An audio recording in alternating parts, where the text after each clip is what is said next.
నమస్కారం. ఈరోజు నల్లగొండ మొత్తం రాష్ట్రంలోనే ఈరోజు ఒక టాకింగ్ పాయింట్ అయింది ఎక్కడికి పోయినా. ఎందుకంటే నల్లగొండ గెలుస్తుందని ఒక ఆయన, నల్లగొండకి ఏంటది డిపాజిట్ వస్తున్నారా ఇంకొక ఆయన, అంటే ఎన్ని రకరకాల మాటలు మాట్లాడుతున్నారు. నిన్నటి దాకా మాటల్లో లేని నల్లగొండ ఈరోజు ప్రతి మాటలో మనం ఒక లైన్.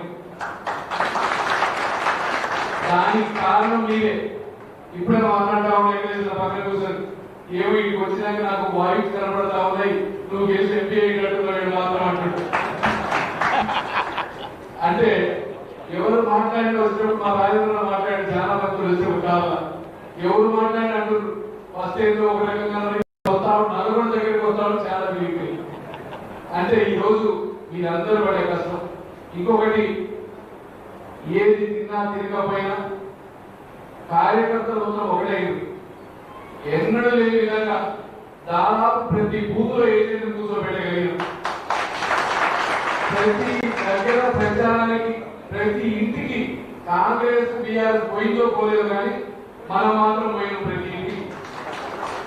అదే విధంగా ఇప్పుడు ముఖ్యంగా ఇప్పుడు జరిగిన మన అయిపోయి గెలిచినాం, దాన్ని వదిలిపెట్టి రేపు ఎట్టి పరిస్థితుల్లో నల్లగొండకు ఒక పునాది అయిపోయింది. నెక్స్ట్ ఇక ఇప్పటి నుంచి మొదలనే చెప్పినాం, పార్లమెంట్ అనేది పునాది, ఇక వచ్చే ప్రతి ఎన్నిక ఒక బ్రిక్ అయిపోవాలి మనం. దాంట్లో మొట్టమొదటి ఇంకా మోడీ గారి ప్రభావం పోలే. ఇంకా ఎన్నికలు రిజల్ట్ 4వ తారీఖు వస్తాయి. అందరూ మోడీ గారి మత్తులే ఉంది, ఇంకా ఉందా లేదా? ఇలా మోడీ గారి మత్తులో ఉంది కాబట్టి ఈ ఎన్నికలు అట్లా చేసుకోవాలి, దాంట్లో అనుమానం లేదు.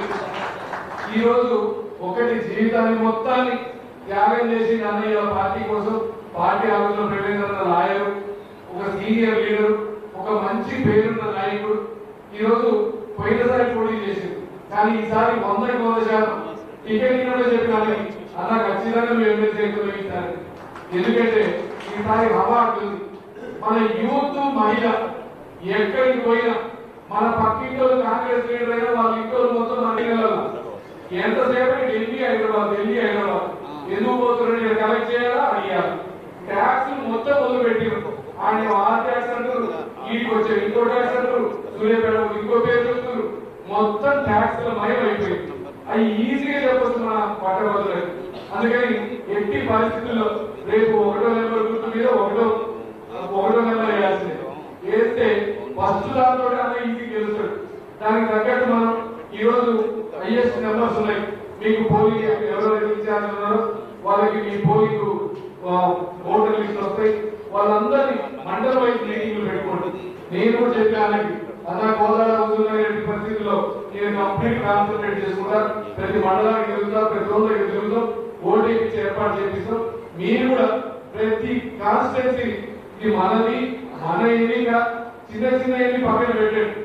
ఎన్నికలు వచ్చేసరికి వాళ్ళు కొట్టుకున్నా తిట్టుకున్నా ఎన్నికలు అయ్యేసరికి మొత్తం ఒకటే అవుతారని అనేది ఫీలింగ్ అవుతున్నది రావాలి. వచ్చేటప్పుడు పనిచేయాలి మనం ఒకటే.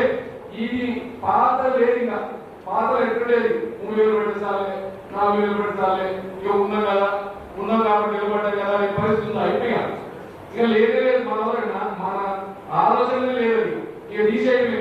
మనం ఎంతసేపు పోరాటమే. ప్రతి ఎన్నిక ప్రెస్టేజ్, ప్రతి ఒక్క ఓటు ప్రెస్టేజ్. అందుకని ప్రతి ఒక్కరితో మాట్లాడండి. ఎవరికి వీలుతో వాళ్ళు ఫోన్లు చేయండి, మాట్లాడండి. మండల వైజ్ మీటింగ్లు పెట్టండి. మండల వైజ్ ఎవరికి వాళ్ళే రవీంద్రకి మనం ఒక బహుమతి అందరికి తెలియజేస్తూ, ఇక నాయకులకి కార్యకర్తలకి పేరు పేరున నా హృదయపూర్వక నమస్కారం. ఈ నిర్ణయాలు దేవరగూడలో పోలింగ్ బూత్లో వచ్చేసినందుకు కేసులు పెడతాము. ఇక మొదలైతే ఎక్కడ వీలైతే అక్కడ మండలం ఉంటే మండల నాయకత్వం పోవాల్సిందే. అక్కడికి మనం కాన్స్టిట్యూన్సీ అంటే కాన్స్టిట్యూన్సీ నాయకత్వం పోదాం, కావాలంటే పెద్ద లీడర్లు పోదాం. నూకరస్ మనం ప్రస్తాపం చేసి వాళ్ళకి చెప్పాలి. మనం అక్కడ నాయకత్వం తయారని మనం ఒక భరోసా ఉంటే మన కోసం తిరగడానికి నాయకులు రెడీ అవుతారు, కార్యకర్తలు రెడీ అవుతారు. అందరి కోసం 1000